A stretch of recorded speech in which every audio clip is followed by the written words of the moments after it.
মোনাজাত নামাজের অংশ কিনা এগুলো কোনো প্রশ্ন হলো না। নামাজই মোনাজাত। নামাজের ভিতরে আল্লাহর সাথে মোনাজাত মানে হলো চুপি চুপি কথা বলা। আল্লাহ রসুল সাল্লাল্লাহু আলাইহি ওয়াসাল্লাম আমি বলছি না, ইযা কামা আহাদুকুম ইসাল্লি ফাইন্নামা ইউনাজি রাব্বাহু, যখন কেউ নামাজে দাঁড়ায় তখন সে তার মালিকের সাথে রবের সাথে মোনাজাত করে। নামাজটাই মোনাজাত।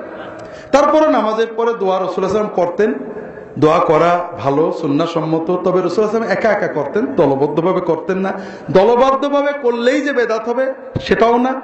সুন্নতের খেলাফ বেদাত হতে একটু সময় লাগে। একটা হলো সুন্নত, একটা হলো সুন্নতের খেলাফ, আর একটা হলো বেদাত। কথা কি বুঝতে পারছেন? রাসূলুল্লাহ সাল্লাল্লাহু আলাইহি ওয়াসাল্লাম মোনাজাত একা করতেন। কোনো কারণে কেউ মাঝে দলবদ্ধ করলেই বেদাত হয় না। তবে দলবদ্ধ কাজটাকে নবীজির নিয়মিত সুন্নতের চেয়ে ভালো মনে করলে, নবীজির সুন্নতকে ছোট মনে করলে কি হয় একটু বুঝাতে হবে। বেদাত বিষয়টা হয়তো আরো প্রশ্ন থাকবে, বোঝেন। আপনারা কোরআন বসে পড়েন না দাঁড়িয়ে পড়েন? আমি দলিল দিয়ে প্রমাণ করব, অকাট্য দলিল দিয়ে, যে দাঁড়িয়ে পড়লে আদব, বসে পড়লে বেআদব। দাঁড়িয়ে পড়লে সোয়াব, বসে পড়লে সোয়াব হবে না। সবচেয়ে বেশি মর্যাদার অধিকার কার? কোরআন কার কালাম? তা আপনি এমপি সাহেব আসলে দাঁড়িয়ে দাঁড়িয়ে কথা বলেন, আল্লাহর সাথে কথা বলছেন বসে, আপনার সে বেআদব কেউ আছে নাকি?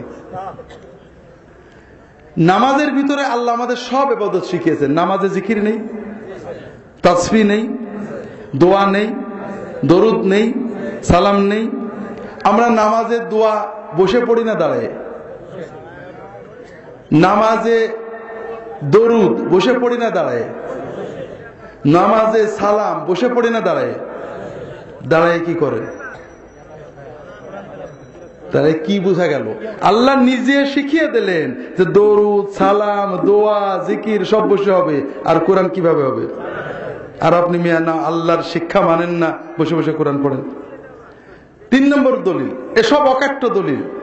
এমন অকাট্যদের রামদা দিয়েও কাটতে পারবেন না। চতুর্থ, নফল নামাজ বসে পড়া যায়, কিন্তু সব বেশি হবে কিসে? দাঁড়িয়ে কি করেন? কোরআন পড়েন। তাহলে কি বোঝা গেল? যে কোরআন দাঁড়িয়ে পড়লে সওয়াব বেশি, বসে পড়া যেখানে যায় সেখানেও সওয়াব কম হবে। বোঝা গেল না? এই দলিলগুলো কাটতে পারবেন না। কিন্তু এখানে গলত আছে। আপনি দলিল খুঁজেছেন সুন্নত বাদ দিয়ে। এই হলো আমাদের বেদাতের বড় দরজা। আপনাকে প্রথমেই বুঝতে হবে যে প্রতিটি নেক আমল নবীজি করেছেন, নাকি এমন কোন আমল আছে যেটা নবীজি করেননি, শুধু আমাদের করতে বলেছেন? আছে নাকি? প্রত্যেকটা নেক আমল নবীজি করে আমাদের শিখিয়েছেন। কোরআন শরীফ কি নবীজি শুধু নামাজেই পড়তেন, না নামাজের বাইরেও পড়তেন? দাঁড়িয়ে না বসে? বসে পড়তেন, শুয়েও পড়তেন। আয়েশা রাদিয়াল্লাহু তাআলা আনহা বলছেন, রাসূলুল্লাহ সাল্লাল্লাহু আলাইহি ওয়াসাল্লাম আমার কোলে শুয়ে শুয়ে কোরআন পড়তেন। এমনকি আমি নাপাক থাকলেও আমার কোলে শুয়ে কোরআন পড়তেন। তাহলে নামাজের ভিতরে কোরআন দাঁড়িয়ে পড়াই সুন্নত, ফরজ সুন্নত অথবা মুস্তাহাব সুন্নত। কিন্তু নামাজের বাইরে কোরআন বসে পড়া সুন্নত। কেউ যদি পায়ের ব্যথায় দাঁড়িয়ে পড়ে, ঘুম আসলে দাঁড়িয়ে পড়ে, একটা কারণে দাঁড়িয়ে দাঁড়িয়ে কোরআন পড়ে, নাজেজ হবে নাকি? জায়েজ হবে। কিন্তু কেউ যদি মনে করে বসে পড়লে বেয়াদব হয়, দাঁড়ালেই আদব হয়, ও বসে পড়ে না, নামাজ কোরআন পড়তে গেলেই দাঁড়িয়ে পড়ে, ওইটা কি হবে? এইটার নাম হলো বেদাত। আপনারা কি বুঝতে পারছেন? দাঁড়িয়ে পড়াটা মূলত বেদাত না। দাঁড়িয়ে পড়াটাকে আদব, বসে পড়াকে বেয়াদব। দাঁড়িয়ে পড়লে সব বেশি, বসে পড়লে সব কম মনে করা, এই মনে করাটা হলো বেদাত। কারণ এইটা মনে করলে আপনি প্রথম বেয়াদব কাকে বানালেন? বুঝতে পারেননি?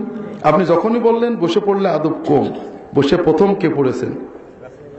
সাহাবায়ে কেরাম। তাহলে আপনি রাসূলুল্লাহ সাল্লাল্লাহু আলাইহি ওয়াসাল্লাম ও সাহাবায়ে কেরামকে বেয়াদব বানালেন। এইটা হলো বেদাত। এইটা হলো বেদাতের কারণে ইমানের ক্ষতি। কথাকে বুঝতে পেরেছেন?